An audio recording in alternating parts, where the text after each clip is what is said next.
All right, guys and gals, this is our last transformation, and it is very different than the others. And what we call it is a dilation. So far we've had translations, reflections, and rotations, and all of those created images that were the same size. So for example, if I wanted to translate this figure, maybe I move it right and up. Well, cool. My original and my new look the same size, same shape.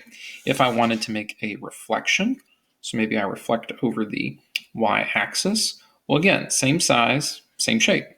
If I wanted to rotate it, say 90 degrees counterclockwise, we end up with something again, same size, same shape, just a slightly different orientation. Today, things are going to change. With dilations, we still end up with the same shape, but not necessarily the same size. So for example, if this was my original pre-image, then my dilation might look something like that. All right, where I've made it larger. Or if this was my original pre-image, then I dilate. Well, maybe I make it smaller. So today we're not dealing with congruence. We're dealing with something we call similarity, where the basic shape is the same, but its size has changed. So let's get into it. All right, so first bit is we're going to take a look and write down, not only in words, but in symbols, what we're doing here. So remember, black is original, blue is new. And when we do dilations, we have to understand, kind of like a rotation, that we have a point that everything is either expanding away from or receding towards. In art, you call it a vanishing point. For math, for us, it's going to be the origin. That's going to be the one spot that everything's either going to grow away from or retract towards. All right. So let's take a look. I'm going to look at point H and H prime as my examples here, just to show you how we can figure it out. We'll notice that H, if we look from the origin, is 2 boxes out. So 2 boxes. All right. H prime is 2, 3, 4 boxes out. And since it's 4 boxes out, we notice that there's a difference, right? 2 boxes originally, 4 boxes now. This difference, this way that it's grown, is what we call, jot this down, we call it the scale factor. All right. And the scale factor tells us what we're either going to multiply by, or in some cases divide, to go from one to the other. So in this case, since H is 2 spots out from the origin and H prime is 4 spots out, so again, we went from 2 to 4. How did we do that? How did that distance change? Well, to go from 2 to 4 by either multiplication or division, we would need to multiply by 2, because 2 multiplied by, let me change colors here, 2 multiplied by 2 gives us that 4, right? And this 2 is our scale factor. So that tells us that we've gotten larger, all right? If we divide or multiply by a fraction, then we get smaller, and we'll take a look at examples like that. So in this case, I could say we've dilated around the origin, or about the origin,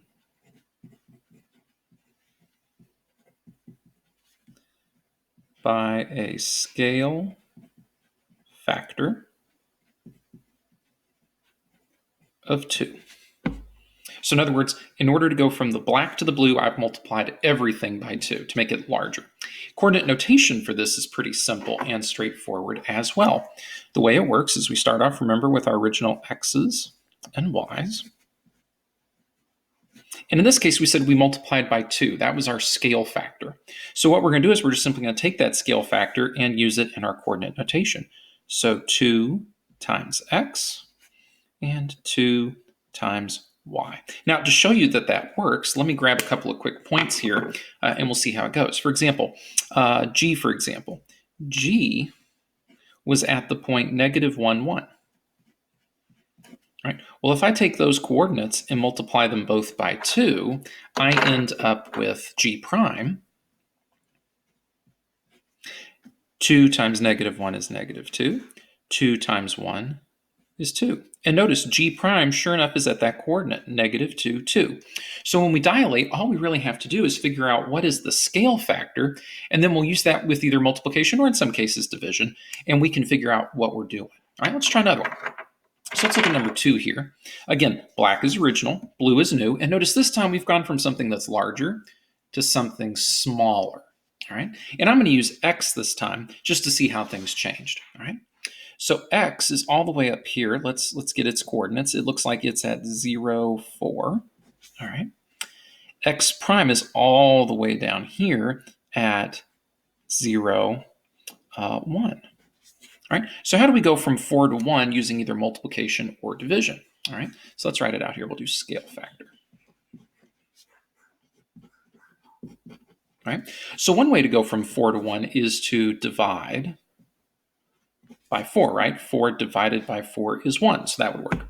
Another way to write it out is that we could use multiplication, and I'll use a multiplication dot instead of x because that could get confusing.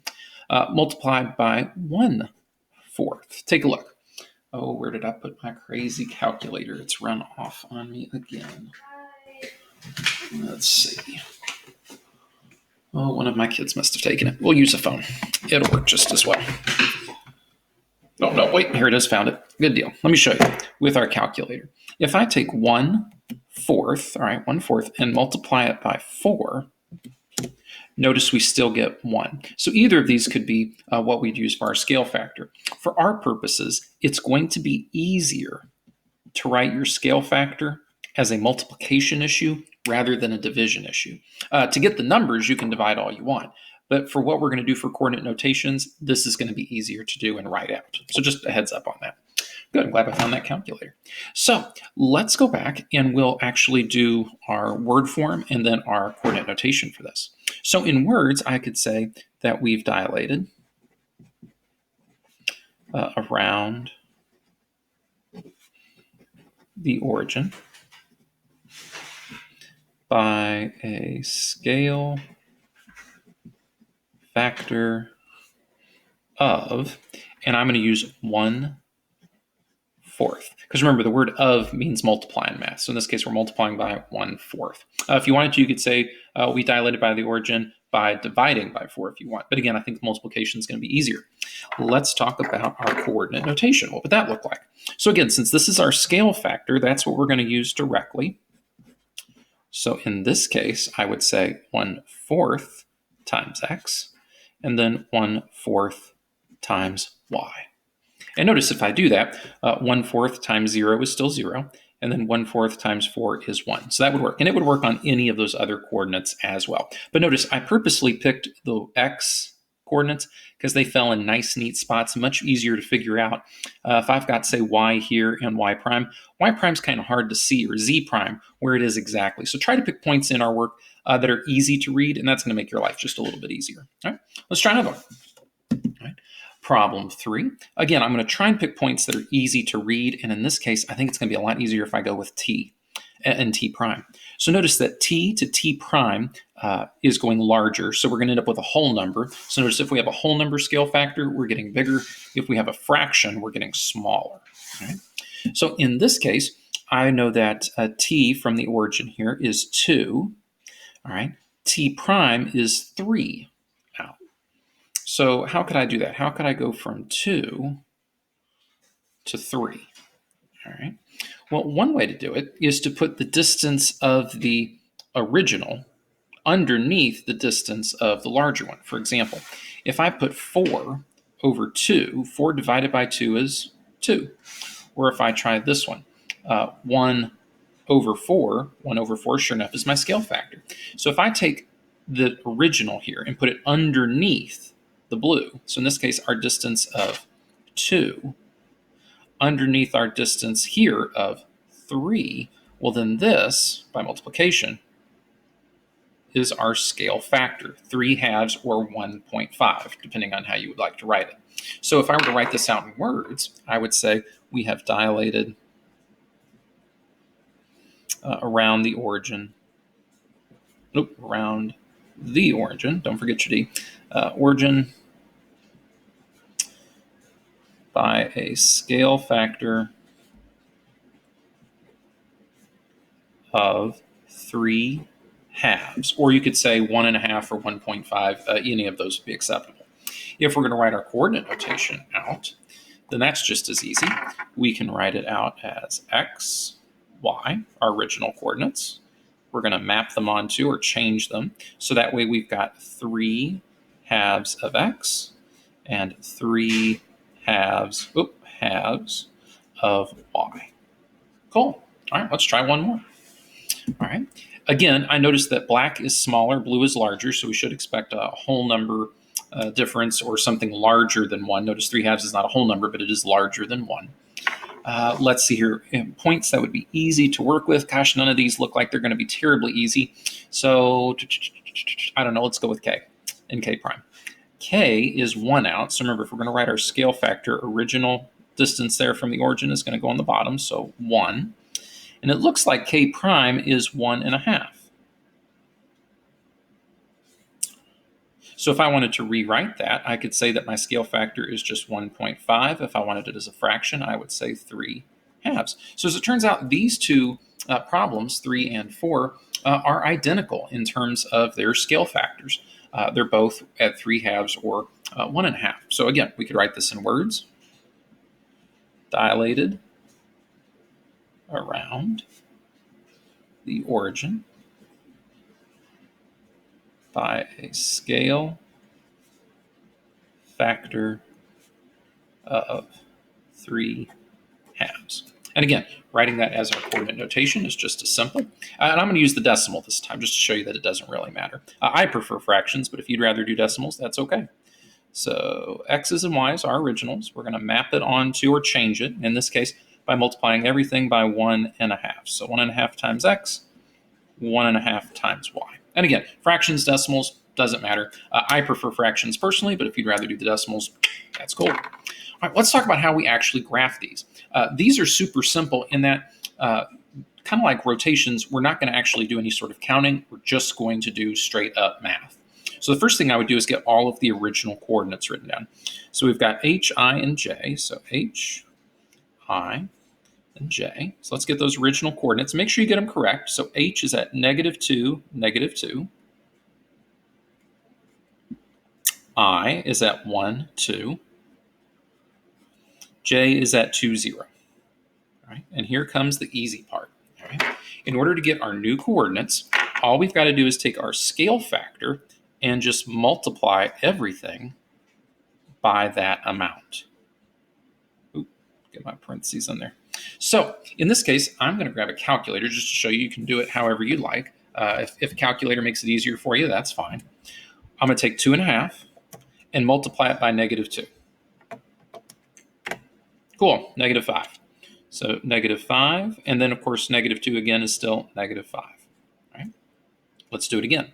2.5 times 1, well, that's just 2.5. We don't need a calculator there. 2.5 times 2 is going to be 5, in this case, positive version.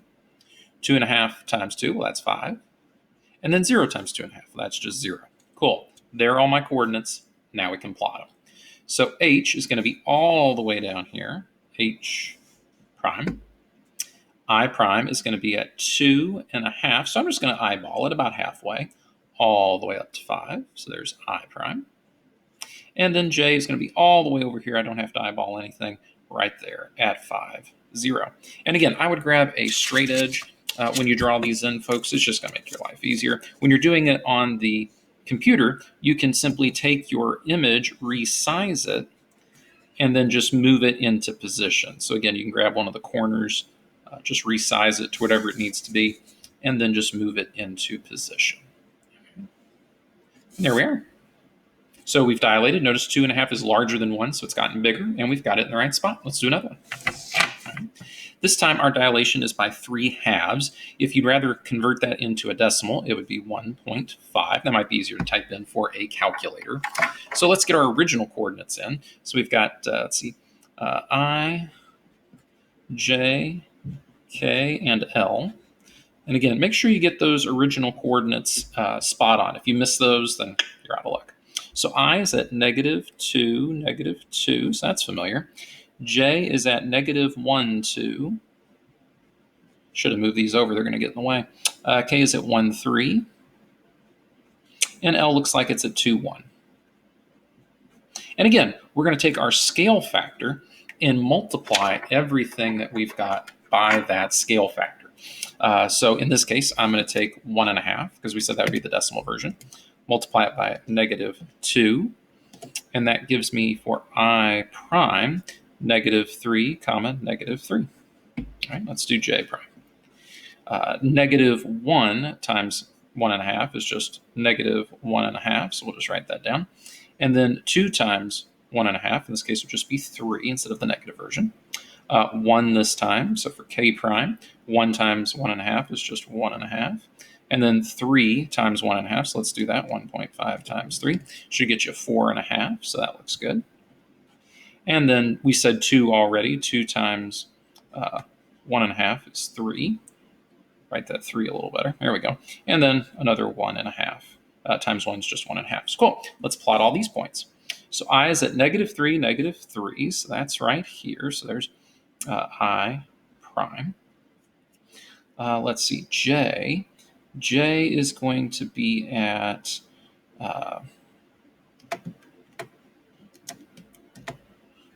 1.5. So let's see here, -1.5. So about here, all the way up to 3. So there's J prime. Let's see, K, 1.5. So I'll eyeball it all the way up to 4.5. So that's about here. And then L is going to be at 3. So that's here, and then 1.5. So that's about here. There's L prime. And again, we just grab a straight edge and we play connect the dots. And notice, since this is greater than 1, we should expect a dilation that gets us a little bit larger. Obviously, if you have a scale factor of 1, multiplying all your numbers by 1 won't really change their overall size. So anything greater than 1, you get a larger value. Anything less than 1, up until 0, that is, then you'll end up with a smaller image. All right? So that looks good.